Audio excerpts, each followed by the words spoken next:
Bonjour, bonjour, bonjour à tous mes frères et sœurs du côté de Paris et bonjour à tous nos autres frères et sœurs qui se trouvent au bout du monde. C'est encore la sœur Yolande de nouveau pour notre lecture. Nous allons poursuivre notre lecture encore aujourd'hui dans la Genèse chapitre 19. Avant tout, nous remercions le Seigneur pour sa grâce, pour son amour ainsi que sa compassion envers chacun de nous, mes frères et sœurs. Si nous sommes là aujourd'hui, c'est pas parce que nous sommes bons, c'est pas parce que nous sommes dignes, mais c'est parce que le Seigneur nous a fait grâce avec son amour infini. Donc, nous remercions le Seigneur. Nous disons grand remerciement au Seigneur pour sa grâce, son amour ainsi que sa compassion envers chacun de nous. Donc, mes frères et sœurs, comme d'habitude, sœur Yolande est là pour vous aider à lire la Bible, parce qu'on a beaucoup de frères et sœurs qui ont du mal à lire la Bible. Donc, je suis là pour ça, pour vous aider.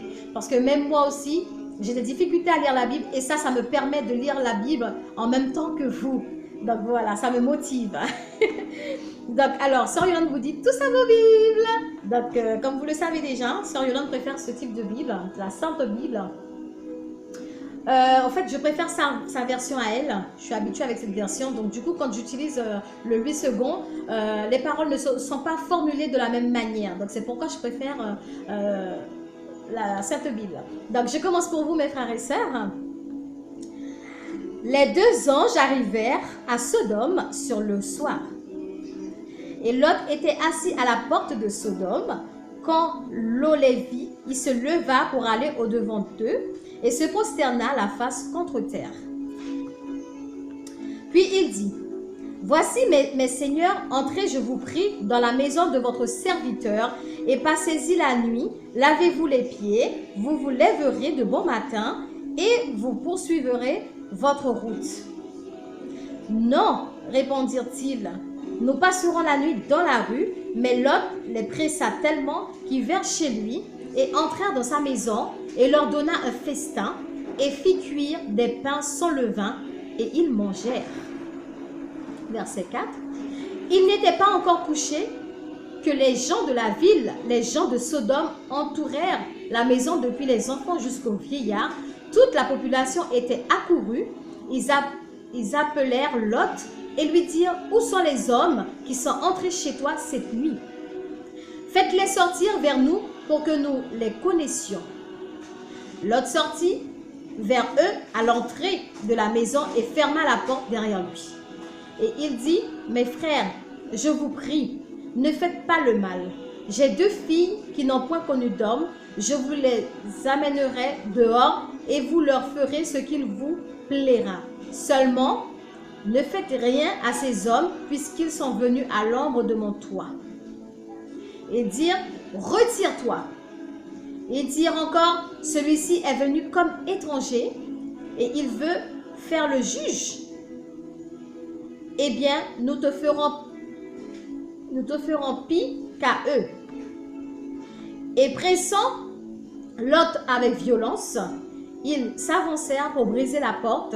Les hommes étendirent la main, firent rentrer Lot vers eux dans la maison et fermèrent la porte. Et ils frappèrent d'aveuglement les gens qui étaient à l'entrée de la maison, depuis le plus petit jusqu'au plus grand, de sorte qu'ils se donnèrent une peine inutile pour trouver la porte.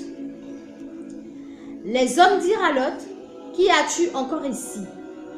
Gendre, fils et filles et tout ce qui t'appartient dans la ville, faites-les sortir de ce lieu. Car nous allons détruire ce lieu parce que le cri contre ses habitants est grand devant l'Éternel. L'Éternel nous a envoyés pour détruire. » Lot sortit et parla à ses gendres qui avaient pris ses filles. « Levez-vous, dit-il, sortez de ce lieu, car l'Éternel va détruire la ville. » Mais aux yeux de ses gendres, il parut plaisanter. Dès l'aube du jour, les anges insistèrent auprès de Lot en disant, « Lève-toi, prends ta femme et tes deux filles qui se trouvent ici, de peur que tu ne périsses dans la ruine de la ville. » Et comme il tardait, les hommes le saisirent par la main, lui, sa femme et ses deux filles, car l'Éternel voulait l'épargner. Ils l'emmenèrent et le laissèrent hors de la ville. Après les avoir fait sortir, l'un d'eux dit, « Sauve-toi pour ta vie. Ne regarde pas derrière toi et ne t'arrête pas dans toute la plaine. Sauve-toi vers la montagne, de peur que tu ne périsses. » Lot leur dit, « Oh, non Seigneur, voici j'ai trouvé grâce à tes yeux et tu as montré la grandeur de ta miséricorde à mon égard, en me conservant la vie. Mais je ne puis me sauver à la montagne avant que le désastre m'atteigne et je périrai. Voici cette ville est assez proche pour que je m'y réfugie et elle est petite. Oh, que je puisse m'y sauver. N'est-elle pas petite? Et que mon âme vive. » Et il lui dit, « Voici, je t'accorde encore cette grâce et je ne détruirai pas la ville dont tu parles. À toi de t'y réfugier, car je ne puis rien faire jusqu'à ce que tu y sois arrivé. » C'est pour cela que l'on a donné à cette ville le nom de Tsoar. Le soleil se levait sur la terre lorsque Lot entra dans le Tsoar. Alors l'Éternel fit pleuvoir du ciel, Sodome et sur Gomorrhe, du soufre et du feu. De par l'Éternel, il détruisit ces villes de toute la plaine et tous les habitants des villes et les plantes de la terre. La femme de Lot regarda en arrière et elle devint une statue de sel. Abraham se leva de bon matin pour aller au lieu où il s'était tenu en présence de l'Éternel. Il porta ses regards du côté de Sodome et de Gomorrhe, et surtout le territoire de la plaine. Et voici, il vit s'élever de la terre une fumée comme la fumée d'une fournaise.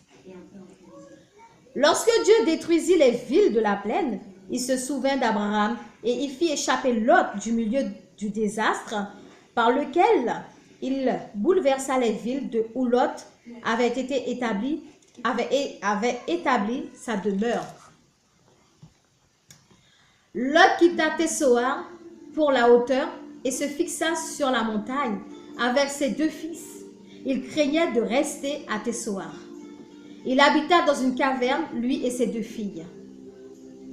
L'aîné dit à la plus jeune, « Notre père est vieux et il n'y a point d'homme dans la contrée pour venir vers nous selon l'usage de tous les pays. Viens, faisons boire du vin à notre père et couchons avec lui afin que nous conservions la race de notre père. » Elles firent donc boire du vin à leur père cette nuit-là et l'aîné alla coucher avec son père et ne s'aperçut ni quand elle se coucha ni quand elle se leva. Le lendemain, l'aîné dit à la plus jeune, « Voici, j'ai couché la nuit dernière avec mon père. Faisons-lui boire du vin encore cette nuit et va coucher avec lui afin que nous conservions la race de notre père. » Elles firent boire du vin à leur père encore cette nuit-là et là, Cadette alla coucher avec lui et il ne s'aperçut ni quand elle se coucha ni quand elle se leva. Les deux filles de Lot devinrent enceintes de leur père. L'aînée enfanta un fils qu'elle appela du nom de Moab. C'est le père des Moabites.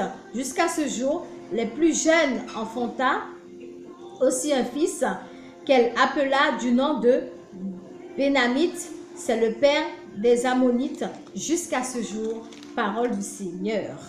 Donc, mes frères et sœurs, à travers cette lecture, nous avons vu que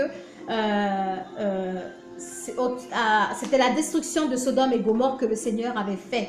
Et nous voyons que le Seigneur voulait tellement épargner Lot, parce qu'il avait vu le cœur de Lot, il aurait pu sauver d'autres personnes, mais comme il avait vu que Lot était le plus sincère de toutes ces personnes-là, comme il voyait que les autres personnes étaient rentrées dans la débauche, faisaient des tas de choses qui étaient en abomination à l'Éternel, donc l'Éternel a préféré sauver Lot, ses deux filles, ainsi que sa femme. Mais malheureusement, nous voyons qu'au cours du temps, la femme de Lot a désobéi, elle a regardé en arrière et s'est transformée en statue de sel. Et par la suite, nous voyons que ces deux jeunes filles, vu qu'il n'y avait personne sur la terre, puisque le Seigneur avait détruit Sodome et Gomorrhe, il y avait une fumée et tout, donc elle n'avait pas le choix que de saouler le père et de coucher avec leur propre père pour pouvoir repeupler la terre encore. Donc, nous remercions le Seigneur, mes frères et sœurs, parce qu'aujourd'hui, le Seigneur a fait que nous pouvons trouver des hommes et les hommes peuvent trouver des femmes pour pouvoir enfanter, faire des enfants, faire leur vie. Nous n'avons pas besoin de prendre nos parents pour avoir des rapports sexuels. Elles n'avaient pas le choix, mes frères et sœurs. Elles n'avaient pas le choix que d'avoir des rapports sexuels avec leur père à l'époque. Mais nous avons ce choix-là, heureusement pour nous, parce qu'à l'époque, ils étaient au temps de la loi, mais nous sommes au temps de la grâce. Donc, nous remercions le Seigneur pour cette grâce infinie. Parce que mes frères et sœurs, je sais que vous pensez même de la même manière que moi à peu près, je vais dire, parce que tout le monde n'a pas les mêmes pensées. Mais aujourd'hui, s'il fallait que je fasse ça avec mon propre père, sincèrement, je n'aurais pas pu, mes frères et sœurs. Et donc, c'est pour ça que je remercie le Seigneur pour cette grâce infinie, pour cet amour. Heureusement que le Seigneur était venu prendre cette souffrance pour nous, cette croix à Golgotha, pour que nous puissions avoir cette grâce aujourd'hui, cette liberté de choisir nos partenaires, cette liberté de choisir notre mari. Et franchement, je remercie le Seigneur pour sa grâce infinie dans le nom de Jésus. Donc, mes frères et sœurs, c'est tout ce que Sœur Yolande voulait vous apporter aujourd'hui. Donc, je vous dis à bientôt pour une nouvelle lecture dans Genèse chapitre 20. Dans le nom de Jésus. Donc, je vous dis à bientôt et je vous aime dans le nom de Jésus. Soyez bénis dans le nom de Jésus. Amen. Bisous, bisous.